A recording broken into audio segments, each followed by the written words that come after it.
প্রজাপতি দেখেছেন? কি সুন্দর হয় তাই না এই প্রজাপতি? ওদের দিকে তাকালে নিজের অজান্তেই নিজের মুখে হাসি ফুটে ওঠে। কিন্তু এই প্রজাপতি জন্ম থেকেই এমন দেখতে হয় না। জন্ম থেকে এদের কাছে ডানা থাকে না, এরা উড়তেও পারে না।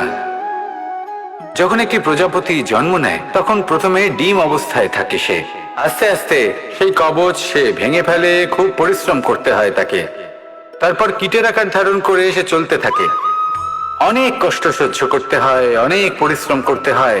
তারপর তার রূপ বদলে যায়, তারপরে তার ডানা গজায়, তারপরে সে উড়তে পারে।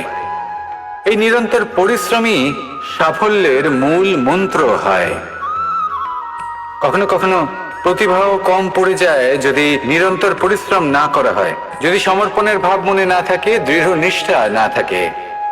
আর কখনো কখনো সেই ব্যক্তি যার মধ্যে বিশেষ প্রতিভা থাকে না, সেই ব্যক্তি নিরন্তর পরিশ্রম করে, নিজের মনে সমর্পণের বোধ জাগিয়ে তোলে, দৃঢ় নিষ্ঠার সাথে কর্ম করে আর সাফল্য লাভ করে।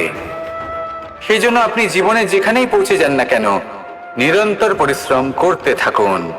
তবেই আপনার ভবিষ্যৎ রঙিন প্রজাপতির মতন গগনচুম্বী হবে। তবেই এই সংসার আপনাকে দেখবে এবং নিজের অজান্তেই এই সংসার নিজের মুখে হাসি ফুটিয়ে তুলবে। এবং এই সংসার আমার সাথে ভালোবেসে বলবে, রাধা রাধা।